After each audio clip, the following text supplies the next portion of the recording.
Hello student, welcome to our new session of biology. आपला chapter number first चालला आहे reproduction in lower and higher plants. Okay, last fifth सेशनमध्ये आपण मायक्रोस्पोरोजेनेसिसबद्दल माहिती पाहिली. ओके, मायक्रोस्पोरोजेनेसिस नंतर आपण स्ट्रक्चर ऑफ मायक्रोस्पोर याच्याबद्दल इन्फॉर्मेशन पाहिली. आता हाच पॉईंट आपण पुढे कॅरी फॉरवर्ड करतोय आणि नेक्स्ट पॉईंट पाहतोय, दॅट इज डेव्हलपमेंट ऑफ गॅमेटोफाइट्स. हे जे गॅमेटोफाइट्स होते यांची कशा पद्धतीने डेव्हलपमेंट होते.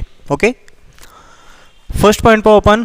Pollen grains is the first cell of male gametophyte. जे पोलन ग्रेन्स असणार आहेत ते पोलन ग्रेन्स मेल गॅमेटोफाइटमधले फर्स्ट सेल असतात. Okay, next, it undergoes first mitotic division.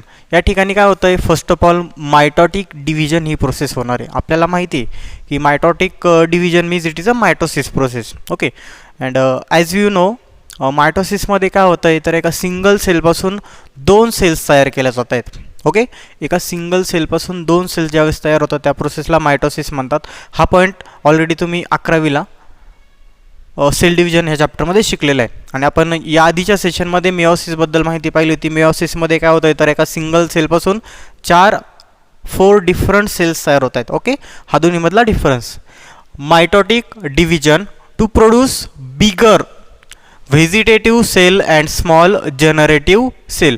आता या ठिकाणी काय केलं जातं आहे, तर दोन डिफरंट सेल्स तयार केले जात आहेत. ओके, एक बिगर, एक थोडी मोठी सेल असणार, it is a vegetative cell, आणि दुसरी थोडी स्मॉल असणार, थोडी छोटी असणार, it is a generative cell. Okay, तर आता आपण याचे डायग्राम पाहू. लास्ट सेशनमध्ये आपण पोलन ग्रेनचं स्ट्रक्चर पाहिलं होतं, बरोबर.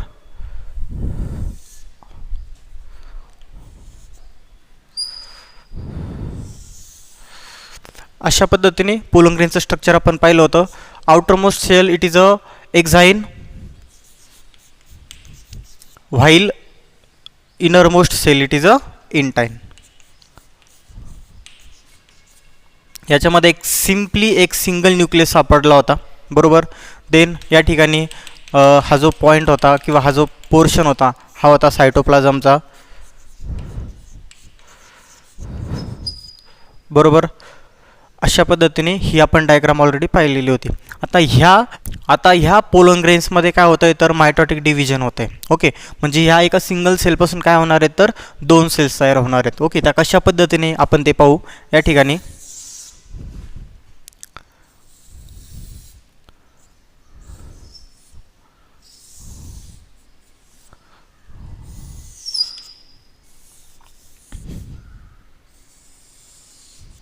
तर पहा, मग या ठिकाणी अशा पद्धतीने मायटोसिस प्रोसेस झाल्यानंतर दोन अनइक्वल साईजच्या सेल्स तयार होत आहेत.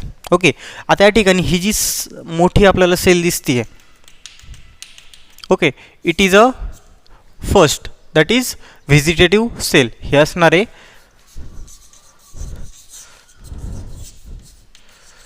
व्हेजिटेटिव्ह सेल, आणि ह्या सेलच्या कंपॅरिझनमध्ये जी छोटी सेल आहे it is a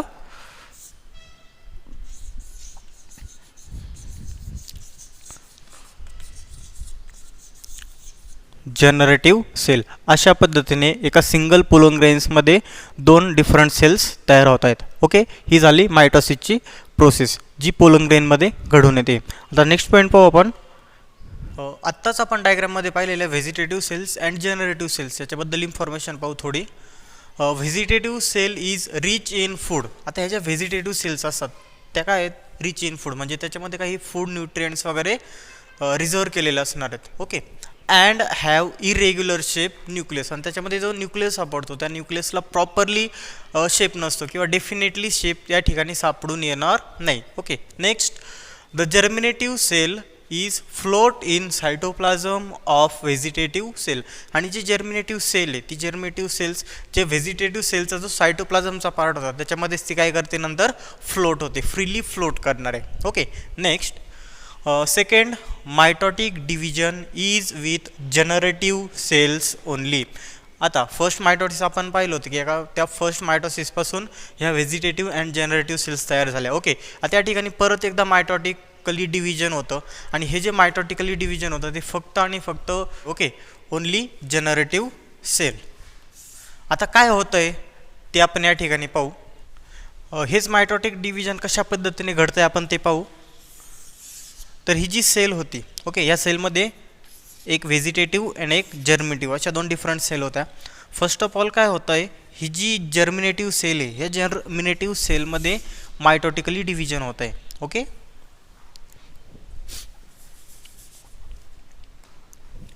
he G जर्मिनेटिव्ह sale होती, ह्या जर्मिनेटिव्ह सेलमध्ये काय होतं आहे, मायटोटिकली डिव्हिजन होतं आहे आणि त्या एका सेलपासून दोन डिफरंट सेल्स तयार होत आहेत. ओके, दोन नवीन सेल्स तयार होत आहेत. ह्या नवीन सेल्स तयार झालेल्या कोणकोणत्या आहेत, तर it forms 2 non motile male gametes. ह्या दोन ज्या नवीन सेल्स तयार झालेल्या आहेत, त्या नवीन तयार झालेल्या सेल्स दोन मेल गॅमेट्स आहेत. It is a 2 male gametes. It is non motile. हे कसे असतात, नॉन मोटाईल. ओके, हे स्वतःहून कोणत्याही प्रकारची मुवमेंट करत नाहीत. आता यांची मुवमेंट घडून यावी त्यासाठी काय होतं आहे, जो पोलन ग्रेन आहे, ह्याच पोलन ग्रेनला एक पोलन ट्यूब फॉर्म होते. आपण आधीच्याच सेशनमध्ये पाहिलं होतं की हा जो एक झाईनचा पार्ट होता, याच्यामध्ये एक स्मॉल ओपनिंग होत्या. ओके, या स्मॉल ओपनिंगमधून काय होतं आहे, अशा पद्धतीने पोलन ट्यूब फॉर्म होते. ओके, आणि ही जी तयार झालेली पोलन ट्यूब आहे, हीच पोलन ट्यूब नंतर हे दोन्हीच्या दोन्ही मेल गॅमेट्स काय करते, ओव्हरीपर्यंत पोहोचवण्याचं काम या ठिकाणी केलं जाणार आहे. ओके, अशा पद्धतीने मेल गॅमेटोफाइटचं प्रोडक्शन या ठिकाणी झाले. आता आपण पुढे जाऊन फिमेल रिप्रोडक्टिव्ह पार्ट याच्याबद्दल माहिती घेऊ. तर आता पुढचा पॉईंट स्टार्ट करू. That is female reproductive hole.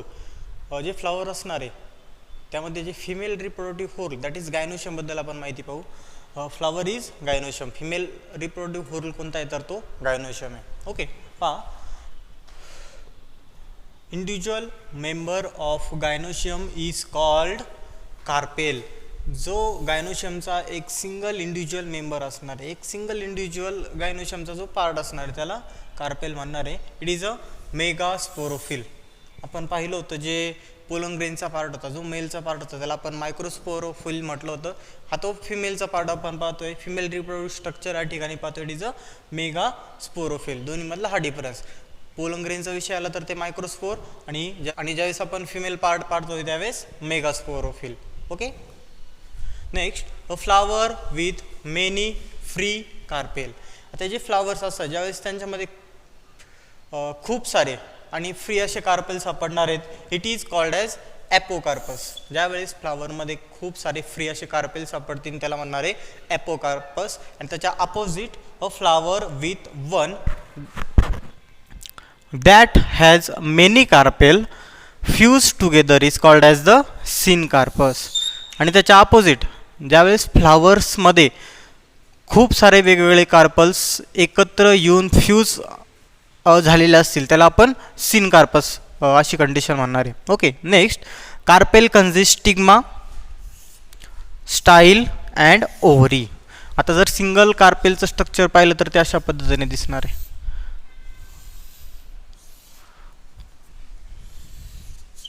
जो वरचा पोर्शन आहे इट इज अ स्टिग्मा. हा जो रॉड लाईक स्ट्रक्चर दिसतो इट इज अ स्टाईल.